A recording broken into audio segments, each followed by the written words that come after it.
Hola, hola, ¿ahí me escuchan?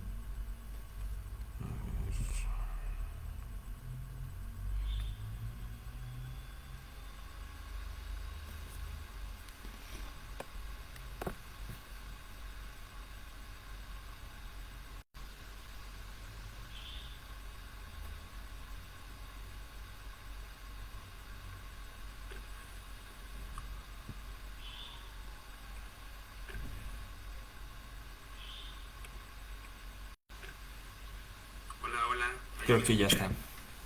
Listo. Estábamos probando el audio. Pues buenas tardes, días, tardes, prácticamente ya en esta tarde de 16 de noviembre, como ustedes saben, conmemorando un día más, un año más en la parte de la criminología. Eh, un poco la idea es retomar los diálogos interactivos que, como ustedes saben, pues iniciaron ya hace algunos años en este canal, y que se interrumpieron. Prácticamente llevamos más de un año de no subir estos diálogos interactivos a nuestro canal de YouTube. Así es que, pues aprovechando un poco, como les decía, el contexto en el marco del Día de la Criminología, este 16 de noviembre de 2024, pues vamos a retomar los diálogos interactivos.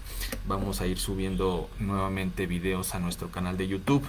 Eh, entonces, bueno, este pequeño video, este pequeño diálogo lo he intitulado eh, El extravío criminológico en la estrategia de seguridad del gobierno mexicano. Pero bueno, un poco también en vista de que se conmemora el Día de la Criminología, pues vamos a reflexionar sobre algunas cosas también en torno al Día de la Criminología. Entonces, les propongo que hablemos fundamentalmente de tres cosas, ¿no? Tres aspectos. Por un lado, sobre el Día de la Criminología, ¿no? Tal vez muchas y muchos sepan ya por qué se conmemora el día de hoy, pero hablarles un poquito acerca de por qué, y de la figura, ¿no? que se conmemora, que es el Quirós Cuarón. Después un poco hablarles sobre la criminología en México, ¿no? Hacia una visión contemporánea. Y finalmente terminar con algunos comentarios precisamente criminológicos de la Estrategia Nacional de Seguridad presentada hace algunos días, algunas semanas, ¿vale? Entonces, bueno, en primer lugar, hay que recordar que hoy, 16 de noviembre, se conmemora el día, no solamente en México. Es bien interesante mirar cómo la figura de Quirós Cuarón, por la cual se conmemora el día de hoy, fallece él un 16 de noviembre de 1978, cómo la figura de Quirós Cuarón pues trascendió a nuestro país. Fue un personaje muy conocido a nivel internacional. Así es que no solamente se conmemora en México el 16 de noviembre como Día de la Criminología, sino también, por ejemplo, en Argentina, en Costa Rica, en España, en Uruguay, en Panamá.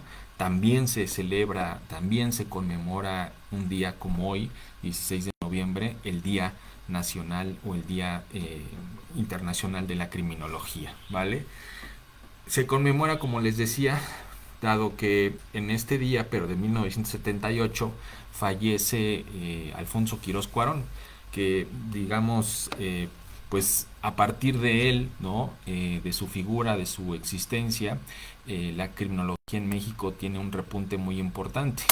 Yo, cuando hablo de la historia de la criminología en México, siempre hablo de que antes de Quirós Cuarón hubo una historia y después de Quirós Cuarón hubo otra, ¿no? Antes de Quirós Cuarón yo le llamo a esa etapa los estudios criminales. En efecto, había personajes, hubo muchos autores que se preocuparon y se ocuparon por estudiar la cuestión criminal en nuestro país. No eran como tal criminólogos, ¿no? Muchos de ellos eran periodistas, policías, abogados, médicos, ¿no? Hablamos, por ejemplo, de Sayas, de Vergara y Vaca, de Verdugo, Macedo, Guerrero, Romañac, Lara y Prado, Almaraz, quienes, sin ser criminólogos de formación y derivado de esas labores que tenían como periodistas, como médicos, les decía, pues investigaron, ¿no? Investigaron la ascendente criminalidad, identificando en diversas particularidades, ¿no? Físicas, climáticas, sociales, geográficas, morales, religiosas, económicas del mexicano, las causas, ¿no? De ese problema social como era la criminalidad. Estamos hablando de finales del siglo XIX, ¿no? Principios del siglo XX. Esa es como la primera etapa, ¿no? Los estudios criminales, el surgimiento, que de alguna forma es también un efecto, ¿no? Global de la criminología italiana positivista lombrosiana, ¿no? Recordemos que la criminología no nace, por supuesto, en México, nace en Italia, fundamentalmente a través de la figura del Lombroso, y Lombroso pues va a ser exportado, ¿no? Y estamos hablando precisamente de que esa exportación sucede en el ámbito o en el periodo del porfiriato, ¿no? Fundamentalmente la figura ahí el positivismo mexicano, ¿no? Fue fundamental para traer esas ideas, no solamente desde la criminología, sino desde otras disciplinas, otras ciencias. Es así como llega, ¿no? La criminología en México de la mano de estos positivistas mexicanos y, como les digo, pues va a reflejarse, ¿no? En estas primeras investigaciones de los estudios criminales. Posteriormente viene ya la segunda etapa, que yo le llamo el criminólogo, ¿no? Y es precisamente a partir de la figura de Quirós Cuarón. De ese tamaño fue el impacto, ¿no? De Quirós Cuarón. Como les decía, antes de Quirós Cuarón los estudios criminales, después de Quirós Cuarón inicia ya formalmente, ¿no? El desarrollo de la criminología en nuestro país. Lejos de romper, digamos, con la tendencia teológica tradicional, esa tendencia lombrosiana, ¿no? Quirós Cuarón pues va a profundizar, ¿no? en esos aspectos clínicos, estadísticos y sociales. Quirós Cuarón tiene diversos estudios, diversas investigaciones, algunas más recargadas en lo clínico, ¿no? Por ejemplo, pensemos en el estudio que hace de algunos asesinos o de algunos personajes del AMPA criminal, ¿no? Donde es muy evidente su intervención, incluso como perito criminólogo. De hecho, él egresa de la entonces Universidad Nacional de México, todavía ni tan siquiera era autónoma, egresa en 1939 de la Universidad Nacional de México como el primer criminólogo, ¿no? Como un perito en criminología. Entonces, tiene investigaciones, les decía, sí muy recargadas en la parte clínica, en la parte como muy positivista, pero también tiene otras obras donde vemos ese Quirós Cuarón, diría Zaffaroni, más social, ¿no? Más, yo no diría sociológico, tengo ahí un problema con esta, para mí es muy importante, ¿no? Diferenciar entre los estudios sociales y los estudios sociológicos. La sociología no se reduce solamente a estudios sociales, ¿no? Entonces tenemos esas otras investigaciones. Por acá les voy a mostrar, por ejemplo, esta, ¿no? Es costo social, que es uno de las investigaciones más importantes, ¿no? El costo social del delito en México es una investigación estadística y social, ¿no? De hecho, ahora que estoy en el doctorado haciendo como una revisión histórica de la sociología de la violencia o del crimen en México y Latinoamérica, Alvarado, ¿no? Del Colmex considera este libro, ¿no? Que primero, si no mal recuerdo, fue publicado en Criminalia, ¿no? También me eché un clavado ahí a Criminalia para ir extrayendo lo que se escribía sobre sociología del delito. Primero fue publicado en Criminalia, prácticamente fueron 2 tomos, dos números de revista completitos, y posteriormente ya sale como tal el libro, ¿no? Es un libro que tiene prácticamente 200 cuartillas. Entonces, Aquí vemos a un Quirós Cuarón más recargado a la parte social, ¿no? No tanto a la clínica, no tanto a esos rasgos biológicos, psicológicos, médicos incluso de los criminales, sino que vemos un Quirós Cuarón más abierto a lo social, como decía Zaffaroni, ¿no? Y les digo, hay autores que consideran este libro en México como uno de los primeros estudios que se hacen desde la parte social, ¿no? 1970 se escribe este libro. Aunque cabe decir, ¿no? Ya existía un libro antes de sociología del crimen en México, ¿no? Que es escrito por por Quiroga, Solís Quiroga, ¿no? Héctor Solís Quiroga. Él escribe Sociología del Crimen, ¿no? Que incluso lo pueden ustedes descargar, lo pueden consultar en internet, me parece que en la base de datos, en la biblioteca digital de la Universidad de Nuevo León, ¿no? Que como ustedes saben, pues también fue muy importante en el desarrollo de la criminología, ¿no? Quirós Cuarón, como les decía, surge de la Universidad Nacional de México en 1939 como el primer criminólogo, no solamente de México, sino de Latinoamérica, y será hasta los años 70, ¿no? Que inicie como tal la licenciatura en criminología en la Universidad de Nuevo León, ¿no? Que fue, digamos, la primera universidad ya formalmente en ofertar la licenciatura en criminología. Quirós Cuarón, como les decía entonces, fallece un 16 de noviembre del 78 y es por eso que se conmemora este día, ¿no? A lo largo de su vida ocupó diversos cargos, como no solamente como profesor en la parte de la docencia, sino también fue jefe de departamento, director, secretario, jefe de sección en diversas instituciones académicas, corporativas y de gobierno, ¿no? Fue miembro de muchas sociedades nacionales e internacionales, ¿no? Incluso fue también un personaje importante en el Comité de Naciones Unidas para el Control del Crimen, ¿no? Que digamos podría ser considerado como el antecedente de la UNODC, ¿no? De Naciones Unidas, la Oficina de Naciones Unidas para el Control y el Delito. Y como les decía, es autor de muchos textos, ¿no? Algunos muy cargados a la parte clínica, como Estrangulador de Mujeres, ¿no?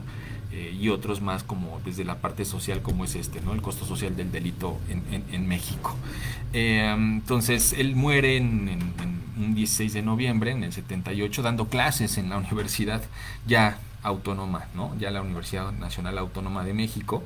Él daba clases de medicina, si no mal recuerdo, tiene libros incluso también sobre medicina forense, y él muere, ¿no? Fallece dando clases prácticamente al lado de su discípulo, que va a ser quien continúe, ¿no? Con esa labor criminológica que ustedes lo conocen muy bien, es el doctor Luis Rodríguez Manzanera, que es precisamente a través del cual surge esta tercera etapa que yo llamo la consolidación, ¿no? La criminología, con su libro, ¿no? En los años 70, en efecto, de criminología, y también con, como les decía hace un momento, con el inicio, ¿no? La oferta ya de la licenciatura en criminología en Nuevo León, ¿no? En la Facultad de Derecho y Ciencias Sociales en el 74, y también la maestría en criminología en el Instituto Nacional de Ciencias Penales en el 76.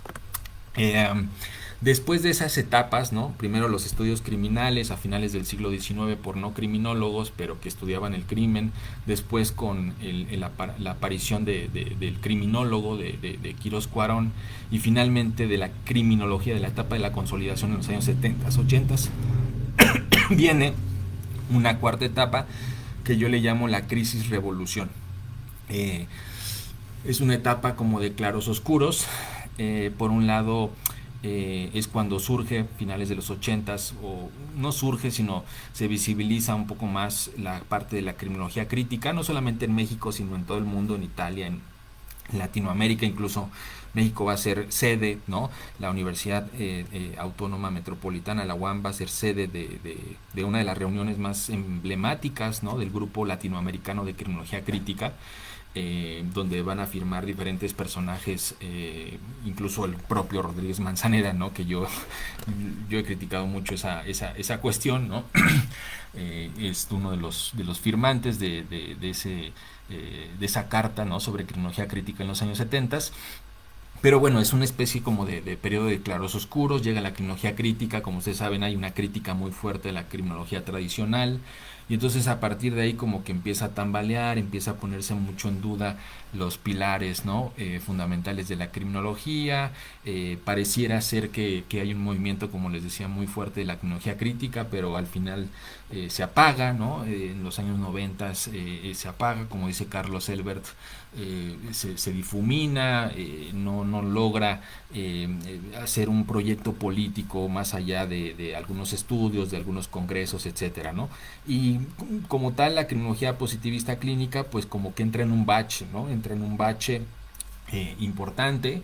Eh, en esa época, digamos, eh, viene como un repunte posteriormente a partir del 2005, 2006, que es como este boom, ¿no? Este boom educativo de muchas criminólogas, muchos criminólogos, muchos estudiantes en estas eh, nuevas universidades, ¿no?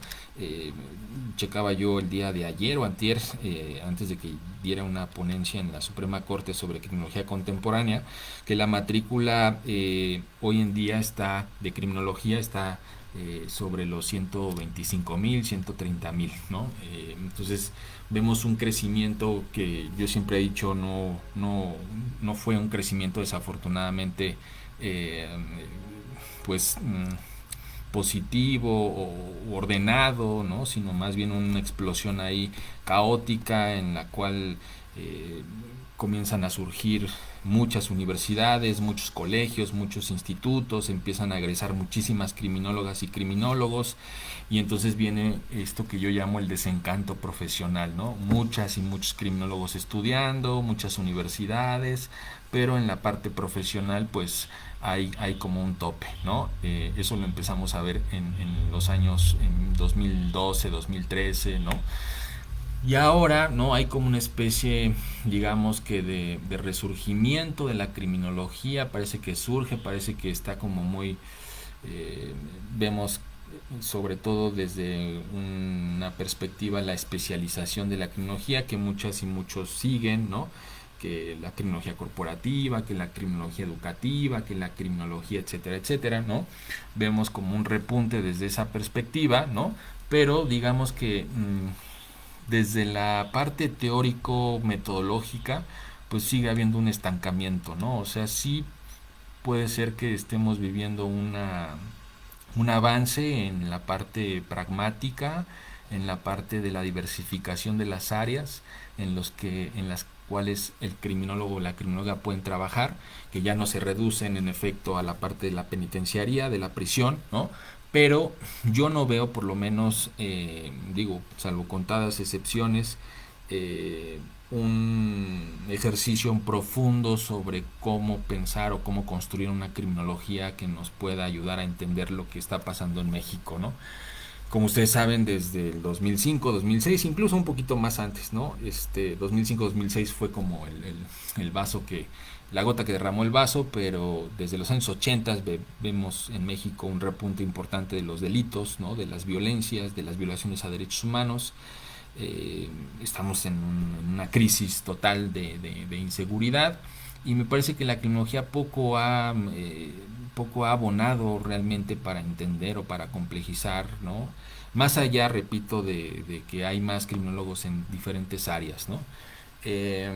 Y es por eso que a partir de ahí, ¿no? Como de esa ausencia teórico-metodológica, pues yo desde hace algunos años he trabajado una propuesta que le llamo criminología contemporánea, que es más bien desde una perspectiva académica, ¿no? Sin duda, pero que pudiese ser, ¿no? Utilizada en diferentes áreas, ¿no? En diferentes etapas. Por ahí he subido una infografía sobre lo que yo llamo los 8 principios, ¿no? De la criminología contemporánea, que es como una perspectiva muy personal de lo que es para mí la criminología, ¿no? Con todo esto que he trabajado en los últimos años. Eh, en primer lugar, bueno, entender que no es un saber del sentido común ni una pseudociencia.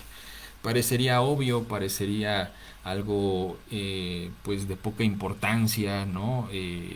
Pero creo yo que ante el surgimiento o el resurgimiento de muchas posiciones, por ejemplo, extremas como la grafología o como la lectura del rostro, pero otras que parecieran ser muy científicas pero también se tambalean, ¿no? Como el propio positivismo criminológico. Ante ese resurgimiento me parece que es muy importante pues nuevamente acudir y discutir sobre lo que es una ciencia, ¿no? Sobre lo que se esperaría de la criminología como una ciencia y evitar esos lugares comunes, evitar esas prácticas de pseudociencia, ¿no? En segundo lugar, bueno, esto que repetidas ocasiones hemos comentado y que seguimos viendo desafortunadamente, ¿no? De que criminología no es criminalística, pero tampoco, ¿no? Tampoco criminología es psicología criminal, tampoco es sociología criminal, tampoco es biología criminal u otra especialización, ¿no? Esa es como mi perspectiva. Sé que muchas y muchos dicen, no, pues es que está bien que sean criminólogos criminalistas. Bueno, yo y lo ponía por ahí en alguna ocasión, para mí esta idea de las ciencias forenses, ¿no? Junto con la criminología, pues es una expresión precisamente de esta decadencia que tiene la criminología en los últimos años, ¿no? De esa intención por convertirla en un saber instrumental poco complejo, poco profundo, ¿no? Eh, eh, que cae, ¿no? En esa sociedad de las brasas, ¿no? Del espectáculo, de la nota roja, en fin, ¿no? Entonces, no es criminalística, pero tampoco es psicología criminal, tampoco es sociología criminal, ¿no? Creo que eso también debe quedar muy claro. Entonces, a partir de estos dos puntos, de que no es ni pseudociencia, ni sentido común, ni criminalística, ni alguna de esas especializaciones, es que yo defino la criminología como un campo científico. En realidad yo no diría que es una disciplina o una ciencia, ¿no?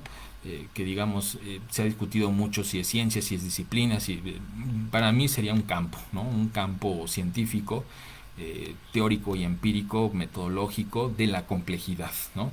Compuesto a su vez por diversas disciplinas, tanto de las ciencias sociales como de las ciencias políticas, ¿no? En un sentido inter y transdisciplinario. Es un campo en el cual históricamente se ha conformado, ¿no? O han coexistido, ¿no? Diversas disciplinas. En realidad, sobre el crimen y sobre la violencia, pues no hay disciplina que no se haya pronunciado, desde la filosofía hasta la biología, desde el enfoque de salud pública hasta los estudios por la paz, ¿no? Tanto el crimen, el delito como la violencia son términos bastante cargados teórica y metodológicamente, ¿no? Hay muchas teorías, hay muchos enfoques, hay muchas corrientes, hay muchos posicionamientos, y eso es uno de los obstáculos que impide realmente profundizar sobre el tema, ¿no? Entonces es un campo, para mí es un campo científico de la complejidad, compuesto por, como les decía, por estas disciplinas, por tanto de las ciencias sociales como políticas, que estudia los daños sociales, ¿no? Yo no diría que estudia el delito, que estudia el delincuente, que estudia la delincuencia, ¿no? Como muchas y muchos dicen, siguiendo ese concepto, ¿no? De Antonio Pablos de Molina, que cabe decir no es ni criminólogo, es un abogado, ¿no? Que sí, ha escrito el libro de criminología más vendido en todo el mundo, ¿no? Un abogado que escribió sobre criminología, el Tratado de Criminología. Y bueno, ese concepto como que se ha quedado ahí, ¿no? Que la criminología estudia el delito, el delincuente, la delincuencia, el control social, etcétera, ¿no? Yo un poco reviraría esa definición, ¿no? Y para mí la criminología tiene que estudiar los daños sociales, ¿no? Esta categoría del social harm, que también se viene trabajando desde hace algún tiempo, que si bien sus autores, ¿no? Proponen que la criminología se quede de lado, ¿no? Y a partir de ahí más bien plantear lo que ellos llaman la semiología, ¿no? eh, pero yo creo que podemos seguir luchando y defendiendo la criminología como un saber, ¿no? Eh, a, a, entonces estudia los daños sociales, fíjense, generados por estados, por empresas y o por personas, ¿no? Entonces ahí me parece que es muy importante integrar esta idea de no quedarnos con la violencia interpersonal, de no quedarnos con esa idea de la conducta antisocial, que también pues ya es un concepto muy viejo, ¿no? Y que se sigue utilizando. Es una visión pues muy moralista, muy jerarquizante, muy prejuiciosa sobre el fenómeno criminal, ¿no? Que lo único que hace es pues esta idea muy tradicional, ¿no? Muy sencillita de que son los unos contra los otros, ¿no? Entonces abrimos, ¿no?, ese espectro de actores, ¿no?, para pensar la violencia, para pensar los daños no solamente en términos de personas, sino también de estructuras, ¿no?, como son las empresas y los estados. Entonces es un campo científico que estudia los daños sociales generados por estados, empresas y o personas, sea a través de violencias, de delitos o de violaciones a derechos humanos, abordándolos de manera procesual y relacional, ¿no? Y es aquí donde también me detengo un poco porque, como les decía anteriormente, la criminología no es psicología criminal, no es sociología criminal, no es biología criminal. Para mí la criminología, el plus, la clave, la diferenciación, ¿no? El diferenciador, como diríamos en el ámbito económico, ¿no?, de la criminología respecto a las demás disciplinas es o debería de ser su abordaje, su posicionamiento, su pensamiento relacional, ¿no? Observar el mundo social como un complejo relacional entre los sujetos, sus prácticas y las estructuras sociales en un contexto histórico concreto, ¿no? Creo que ese debería de ser como el hilo, ¿no?, que nos permita como criminólogas y como criminólogos, al menos en el ámbito académico, ¿no? Y no porque digo ámbito académico, porque sé que este tipo de estudios, ¿no?, en el marco del sistema de seguridad y justicia, pues difícilmente se pueden hacer, ¿no? Porque ahí no hay tiempo, no hay recursos, no hay presupuesto, pero yo creo que esa tendría que ser la línea, ¿no?, de los estudios criminológicos, de lo que esperaríamos cuando un criminólogo o una criminóloga va a abordar, ya sea, como les decía, esta violencia, estos delitos o estas violaciones, observándolos de manera relacional, ¿no? Entre los sujetos, sus prácticas, las estructuras, situados en un contexto histórico concreto. Su finalidad, en ese sentido, pues no solamente es intervenir, ¿no?, modificar, transformar, sino en un primer momento comprender, ¿no? Si no comprendemos, difícilmente explicamos, y si no explicamos, pues mucho menos vamos a poder transformar la realidad social, ¿no? De allí que sea muy importante que se trabaje en conjunto, ¿no?, tanto la parte teórica como práctica. Creo que es una puerta falsa, ¿no?, esta idea de que solamente la criminología tiene que estar en acción o solamente la criminología tiene que estar en la parte teórica, ¿no? Tiene que ser un ejercicio dialéctico, constante, armónico, entre ambas posiciones, ¿no? Entonces su finalidad en primer lugar es comprender, explicar y disminuir dichos fenómenos, y así proponer o modificar, ¿no? Esta parte de la modificación a mí me parece muy importante, porque no solamente es que el criminólogo sea ejecutor, ¿no? Un ejecutor, un instrumento, ¿no?, casi un robot que aplica lo que ya se diseñó, lo que ya se discutió, sino que también el criminólogo tiene la posibilidad, o tendría que tener la posibilidad, de modificar políticas, programas, proyectos, estrategias y acciones que no están funcionando, ¿no? Hoy, sobre todo desde la perspectiva de la criminología crítica, sabemos que las políticas, que el Estado, que el orden normativo, jurídico, también puede estar generando violencia, ¿no? También puede estar generando impactos, daños sociales, y es importante visibilizar eso y transformarlo, ¿no?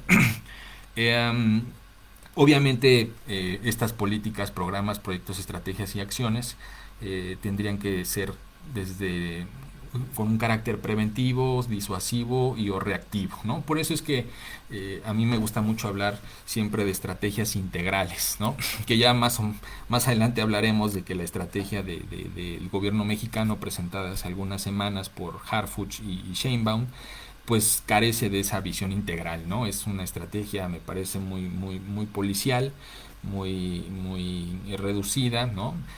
Pero bueno, yo creo que el futuro está en estrategias integrales, ¿no? Mientras sigamos pensando el fenómeno criminal solo desde lo geográfico, ¿no? O solo desde lo psicológico, o solo desde lo estructural, pues nuestras propuestas no tendrán el efecto deseado, ¿no? E intersectoriales, ¿no? Eh, Estrategias no solamente integrales, sino también intersectoriales. ¿Eso qué quiere decir? Que confluyan la mayor cantidad de actores, ¿no?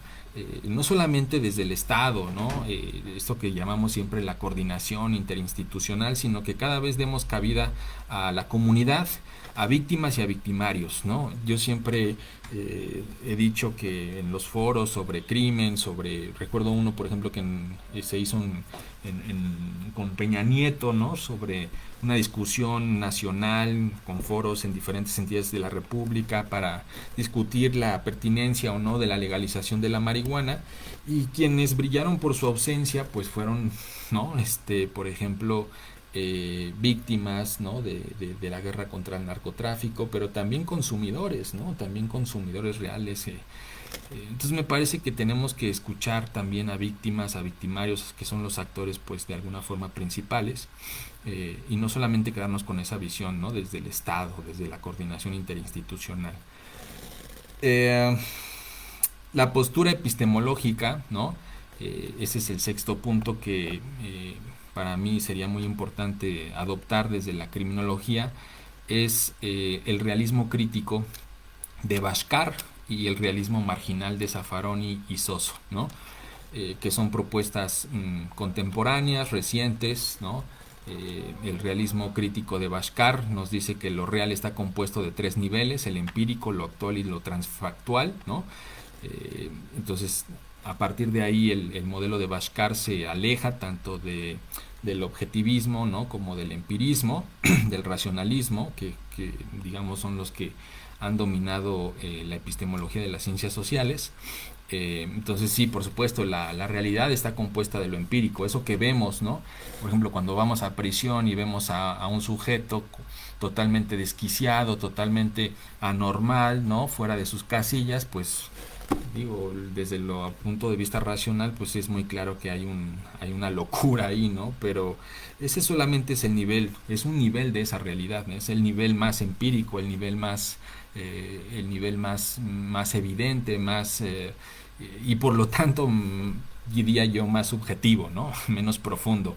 Pero hay otras realidades, hay otras capas, ¿no? Que son importantes también de observar, lo actual, lo transfactual, y creo que por eso es importante tomar esa perspectiva del realismo crítico, sobre todo porque recordemos que en criminología ha habido tres paradigmas, ¿no? El paradigma de la criminología positivista, el interaccionismo simbólico y la criminología crítica. Y en realidad esas tres corrientes, esos tres paradigmas parten, ¿no? de una epistemología distinta entre sí, ¿no?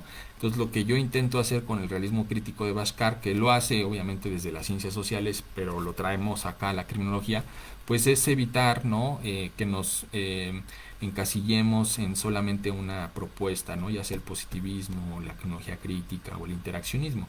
En realidad, si lo vemos, yo siempre lo he dicho, no es que el positivismo, no es que la crítica haya estado bien o haya estado mal, simplemente están mirando, hagan de cuenta que la violencia, el crimen es un proceso súper complejo, ¿no? Entonces, la criminología clínica pues solamente está viendo una parte, ¿no? Que diríamos es como lo más empírico, lo más evidente, lo más teorías de corto alcance, ¿no? Pero, y la crítica está viendo uno más complejo, más amplio, ¿no? Entonces, creo que tenemos que generar una visión sistemática sobre el crimen, ¿no? Sobre la violencia a partir de esta propuesta epistemológica. Y el realismo marginal de Zaffaroni y Soso, que ahí, digamos, pues no sé, el destino, ¿no? Unió al realismo crítico de Bashkar con el realismo marginal de Zaffaroni y Soso. El realismo marginal de Zaffaroni y Soso es muy importante, creo yo. No solamente es comprender, como decíamos, Bashkar es un europeo, por supuesto, ¿no? Es un occidental. No solamente es importante entender esos tres niveles de la realidad, de los que nos habla, sino entender que somos un país periférico, que fuimos colonizados, que somos parte de este mundo marginal, ¿no? De esa realidad periférica y marginal. Y eso es muy importante para Zaffaroni y para Soso, ¿no? A efecto de construir una criminología más sensible a los contextos, más humana, ¿no? Digamos que se parte también de una crítica, ¿no? De cómo la criminología en México y en Latinoamérica en general ha sido más un control social, ¿no? Que parte de manera a priori de ciertos valores occidentales, de ciertos valores de la clase media alta, ¿no? Y que a partir de la criminalización, del ejercicio punitivo, pues va ocultando muchas otras cosas, ¿no? Entonces, el realismo marginal de Zaffaroni es, por un lado, entender que somos una realidad marginal, periférica, ¿no? Al mundo occidental, y que por lo tanto las categorías, las teorías que se nos importan, ¿no? Tenemos que criticarlas, tenemos que ponerlas en constante diálogo con los saberes populares, con las tradiciones del saber popular, ¿no? Una de mis críticas en uno de los últimos textos, que es un poco la parte del doctorado que estoy haciendo en Tepito, precisamente es cómo la criminología en México en particular pues nunca ha hecho uso de categorías propias, ¿no? Sino que siempre ha sido una importación. De hecho, como les decía, a fines del siglo XIX, que es cuando llega la criminología, yo le llamo a esa criminología mexicana como criminología del copy-paste, ¿no? Porque en realidad es simplemente poner en juego esas categorías ya preestablecidas por el positivismo italiano europeo, ¿no? De Lombroso, de Ferri, de Garofalo, y eso lo podemos observar en los estudios, aunque hay quien, recuerdo un antropólogo que escribe que no es así, que los mexicanos construyeron sus propios conceptos. Yo creo que más bien fue un copy-paste, ¿no? Entonces es una criminología que surge en un contexto totalmente distinto, en una historia totalmente distinta, ¿no? Que se aplica en un mundo muy diferente, pues creo que, y lo vemos hasta ahora, ¿no? En ese mismo texto, ¿no? Critico, por ejemplo, las adaptaciones que se están haciendo de los instrumentos de valoración del riesgo como el HCR20, ¿no? Donde solamente creyendo que incluyendo, ¿no? Se cree que solamente incluyendo algunas variables, algunos indicadores, pues ya está lista la tropicalización, ¿no? de esos instrumentos para la población mexicana. Yo creo que debemos de construir desde cero eh, esos instrumentos, ¿no? Para adaptarlos a los contextos y a las historias, ¿no? Entonces eso es muy importante. Eso es muy importante, ¿no? Ahorita voy. Entonces, eso es muy importante, ¿no? La postura teórico-metodológica, que sería como la otra parte, digo yo que la criminología es antideterminista, ¿no? Que la criminología es un saber de la complejidad antideterminista, ¿no? Sin que ello obviamente implique un relativismo absoluto, ¿no? Pero me parece que tenemos que huir de cualquier determinismo, ya sea el determinismo biologicista, el determinismo estructuralista, ¿no? La violencia, el crimen son muy complejos, no podemos dar respuestas universales, no podemos dar respuestas homogéneas, ¿no? Sino más bien hay que entender que cada violencia, cada delito tiene respuesta en su historia y en su contexto particular, ¿no? Y finalmente el octavo punto, ¿no? El octavo principio, que es la postura ético-política de la criminología, partirá de que la violencia y o el delito no es el fin de la criminología. De allí que su deconstrucción en tanto criminología puede interpretarse como estudio no del crimen, develando más bien cómo dichas categorías de acusación social encubren, legitiman, cosifican, unifican y o fragmentan otros procesos no criminales. Yo creo que, aunque suene anticriminológico, yo creo que nuestro estudio no debe de enfocarse en lo criminal. Lo criminal, la violencia, es un pretexto solamente para mirar otros procesos. hay muchas críticas desde la sociología, desde las ciencias sociales a los estudios sobre la violencia, ¿no? Y más a la criminología, ¿no? Porque la criminología, digamos, pues históricamente se ha detenido, ¿no? Ha hecho como diríamos por ahí, un tratado del delincuente, ¿no? Un tratado del delito, creyendo que el delito y el delincuente es el todo, ¿no? Social. Por supuesto que el delito es una categoría a través de la cual podemos ver otras cosas, pero en estos estudios, a como se ha hecho en criminología en México, pues es como detenernos solamente en el suceso, en el acontecimiento, en la sangre, en la nota roja, en la parte clínica, en el comportamiento, en la conducta. Entonces, más allá de la violencia, ¿no? Como diría, ayer quedaba una ponencia sobre violencia de género contra las mujeres, más allá de la violencia, como diría Tamar Pitch, ¿no? Eh, una feminista crítica, ¿no? De los estudios sobre violencia de género. Por eso es tan importante, ¿no? Digamos que una puerta de salida es pensar no en el delito, sino en las violencias, ¿no? Porque eso nos permite hablar de la violencia estructural, de la violencia cultural, de la violencia institucional, ¿no? Y en ese sentido, pues, huir, ¿no? Desafanarnos, desenredarnos de esa puerta falsa que es el delito y lo atractivo que puede generarse, ¿no? Entonces, yo diría que una criminología contemporánea es una criminología más allá del crimen, más allá de la violencia, ¿no? A efecto, como les decía, de mirar otros procesos, ¿no? Y de cómo la violencia y el delito están generando, por un lado, ¿no? Desigualdad, criminalización, aletargamiento de los procesos democráticos, mínima participación ciudadana, eh, esta cuestión de la otredad, ¿no? En fin, ¿no? Como complejizar ahí el papel que la violencia y el delito tienen en las sociedades contemporáneas, ¿no? Y finalmente, pues yo terminaría, ¿no? Con estos comentarios, ¿no? Sobre la estrategia de seguridad en nuestro país. Como ustedes saben, desde hace algunas semanas el gobierno de Sheinbaum, ¿no? A través de Harfuch, que es el actual secretario de Seguridad, pues más bien... Ahí está ya.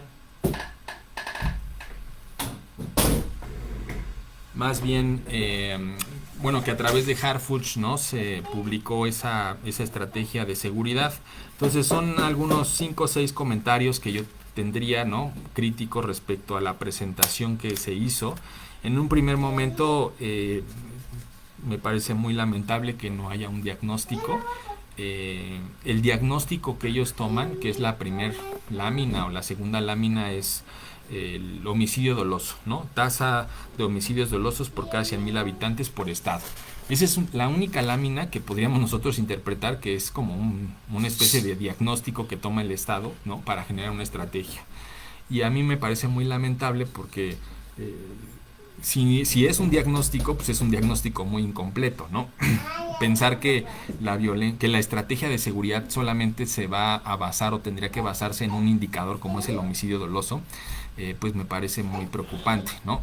A mí lo que me hubiera gustado es, lo comentábamos ayer en el evento de la Sociedad Latinoamericana de Criminología, junto con la doctora Carla Monroy, es la importancia de generar un índice, ¿no? Un índice de criminalidad, un índice de violencia que vaya más allá de medir, ¿no? Los delitos, ¿no? Y solamente el homicidio doloso. Eso nos permitiría complejizar más, ¿no? E incluso también a nivel municipal, porque pensar las tasas de homicidios dolosos por estado, pues me parece también muy generalista, ¿no? Muy poco específico, ¿no? Hoy sabemos que las dinámicas de la violencia se dan a nivel municipal, ¿no? A nivel local, no a nivel estatal. Entonces ese es el primer como comentario, ¿no? De que no hay un diagnóstico.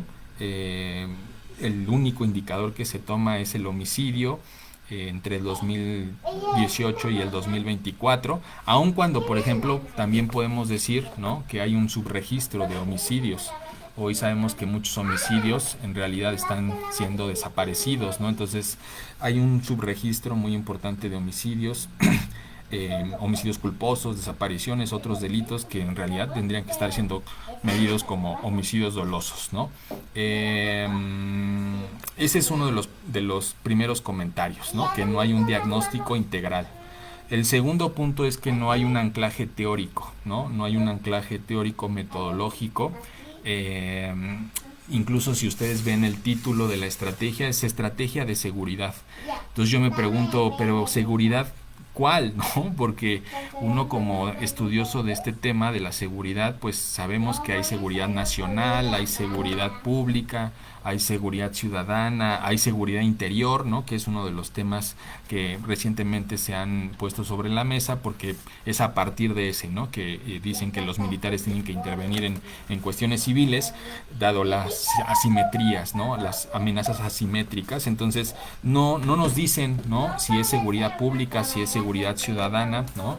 Entonces eso para mí es muy preocupante, porque de alguna forma no nos extravía, ¿no? En el qué posicionamiento, qué teoría, qué marco teórico metodológico está tomando el gobierno. O sea, recordemos que la seguridad y la justicia no solamente es ir a los operativos, y, o sea, esta visión como muy pragmática, muy policial, muy operativa, no, eso ya es como del siglo, cuando ni tan siquiera la policía era una institución, ¿no? Es como para formarse, y hoy ya incluso ya están las licenciaturas en policiología, ¿no? En seguridad pública.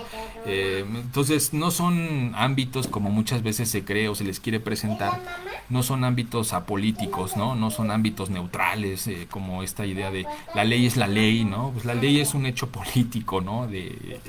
Diría yo que es el hecho político por excelencia. Entonces tenemos que politizar, ¿no? Y en ese sentido mirar cuál es la visión, cuál es el posicionamiento del gobierno en este tema, ¿no? El tercer punto tiene que ver con las causas estructurales, ¿no? Las causas estructurales es un punto que viene en la estrategia, y cuando yo lo vi dije, interesante, ¿no? Pero uno termina por revisar las 8 o 9 láminas de la estrategia y no ve por ningún lado las causas estructurales, o sea, nada más las mencionaron ahí. Ya cuando uno escucha el discurso de Harfuch, ¿no? Él dice que las causas estructurales obedecerán a los programas sociales que ya desde el gobierno anterior, desde la administración anterior, se están dando, ¿no? Los programas sociales como ustedes saben, que son más de 10, 15, ¿no? Que son ayudas económicas fundamentalmente directas, ¿no? A adultos mayores, a mujeres solteras, a jóvenes, en fin, ¿no? En particular, creo que el que más pues se ha escuchado que tiene relación con la violencia, con la delincuencia, es Jóvenes Construyendo el Futuro, ¿no? Que son becas, que son capacitaciones para que los jóvenes que no están vinculados ni a la escuela ni al trabajo puedan tener oportunidades, puedan generar una trayectoria importante en esos ámbitos, ¿no? Sin embargo, me parece que esto lo único que hace es confundir la política social con la política preventiva, ¿no? No es lo mismo la política social que la política preventiva, ¿no? La política preventiva, ¿no? Se supone que debe estar construida con base no solamente en indicadores sociales, sino también en indicadores de violencia, ¿no? Es así que cuando hablamos de política preventiva, no estamos hablando de vamos a intervenir en territorios de riesgo, ¿no? ¿De riesgo de qué? Pues de que se vinculen a la violencia y la delincuencia, de que haya hechos de violencia y delincuencia. Entonces, el riesgo es una categoría muy importante, ¿no? En las políticas preventivas, pero lo único que hace esto de decir, bueno, los programas sociales pueden ayudar directa o indirectamente para la violencia y la delincuencia, pues eso hace que se criminalice, ¿no? Se criminalice la pobreza, se criminalicen la marginalidad, ¿no? En esta visión como muy lineal, ¿no? De ser pobre es una causa para la delincuencia, ¿no? Y por otro lado también, en segundo lugar, es importante decir que la prevención social, por mucho que nos guste y así, que yo creo que tiene que ver más con cómo se construye la política de prevención social, pero por lo menos las evaluaciones que se han hecho de impacto en otros países, en otros momentos históricos, han reflejado muy poco impacto en la reducción de la violencia y la delincuencia de la prevención social, ¿no? Repito, yo creo que es más bien cómo se ha construido, ¿no? Cómo se ha construido los programas de prevención social, pero bueno, son de los menos efectivos en realidad, ¿no? El eje de la consolidación de la Guardia Nacional es otro de los puntos importantes en la estrategia, y ahí hablamos obviamente, como ustedes saben, de la militarización, ¿no? Desde mi perspectiva, la militarización no es la solución. En estas evaluaciones de impacto que les digo se han realizado en otros países, en otros contextos, se ha comprobado que el patrullaje militar, que el descabezamiento, ¿no? La detención de líderes de las organizaciones criminales, que es como la estrategia de los militares, no solamente no funciona, sino que es contraproducente, ¿no? Mantiene la violencia e incluso la reproduce, ¿no? Entonces me parece que eso no funciona, ¿no? Pero aún así, como sabemos, pues es la política, ¿no? Más importante. Ahora estamos hasta el 2018, ¿no? Se supone que ahora nos vamos hasta el 2020, 26, 27 me parece, ¿no? Para ver si ya contamos en ese momento con policías locales capacitadas, y entonces ya el ejército pueda retirarse gradualmente, ¿no? Yo he dicho que la militarización tiene por lo menos 3 impactos, ¿no? El primero de ellos es un impacto constitucional convencional, que ya ahora con las reformas constitucionales que se han hecho, desafortunadamente este argumento ya no va a ser válido, ¿no? Porque antes decías, no, es que en la Constitución se dice que los militares solamente pueden utilizarse en tiempos de guerra, ¿no? Pero ahora ya lo quitaron, ¿no? Ahora ya se pueden utilizar el ejército no solamente en seguridad pública, sino en cualquier tarea, ¿no? Entonces, pero desde lo convencional todavía podemos ir, ¿no? Como a los tratados, digo, a pesar de que también en ese sentido ya se ha modificado la Constitución para que no haya esta, dicen ellos, ¿no? Invasión a la soberanía, ¿no? Por los tratados internacionales. Pero bueno, digamos que desde lo constitucional y desde lo convencional, pues la utilización de los militares en seguridad pública pues es contrario, ¿no? Tanto a la Constitución como a la Convención, a pesar de las últimas reformas que se han dado. Otro, ¿no? El segundo impacto, que es un poco lo que ya les comentaba, es el impacto criminológico. O sea, la militarización no va hacia las causas, ¿no? No va hacia la etiología o hacia los contextos no va a transformar eso. O sea, el objetivo del ejército es la eliminación, ¿no?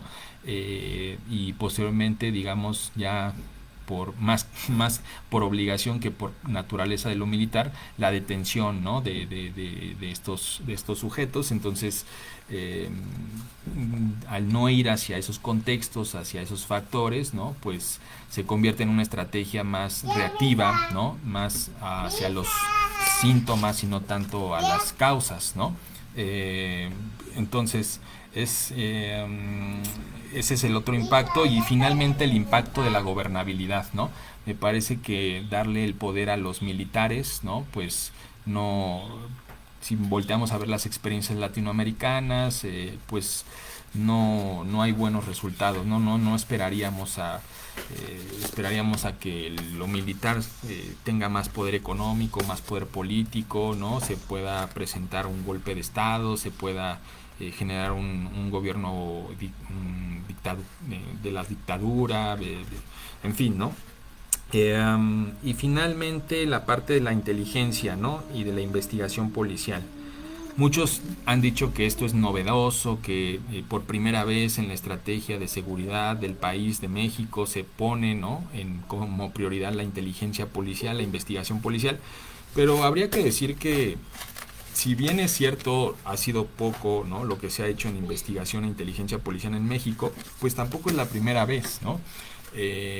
Recordemos, digo, por supuesto que sé que no es como para ponerlo de ejemplo, ¿no? Dado los resultados tan negativos que se tuvieron, pero en la época del Calderón yo creo que fue en la época donde más se invirtió en la parte de la inteligencia y de la investigación policial, ¿no? La Policía Federal en su momento generó, como ustedes saben, diversas áreas, divisiones, la división de inteligencia, la división científica, la división, en fin, ¿no? Digo, no es casualidad porque Harfuch, recordemos, y lo pongo yo acá, Harfuch es heredero de ese modelo calderonista, ¿no? diríamos, un modelo, sí, parcialmente también construido por García Luna, ¿no?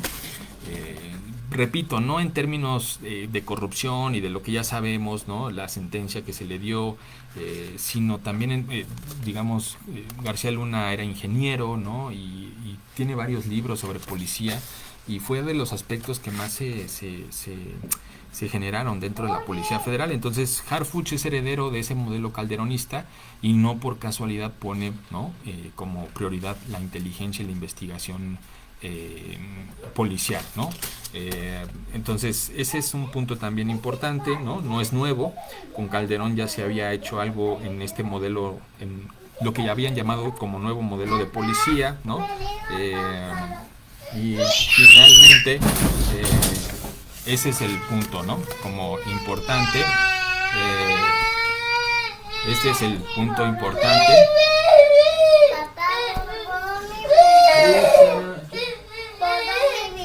Sí, ahorita.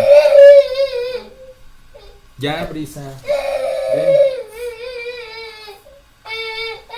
Ven. Entonces ese era un poco lo que les quería yo comentar en esta hora, ¿no? En conmemoración al Día de la Criminología. Felicidades a todas y todos los criminólogos, criminólogas en este día, en esta semana. Prácticamente se ha convertido ya en el mes, ¿no? De la criminología.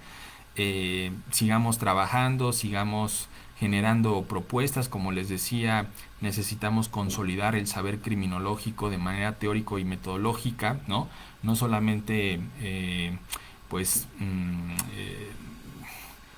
conquistando nuevas áreas o nuevos escenarios, sino que también consolidemos nuestra visión muy particular de cómo comprender, de cómo abordar las violencias y la delincuencia, ¿no?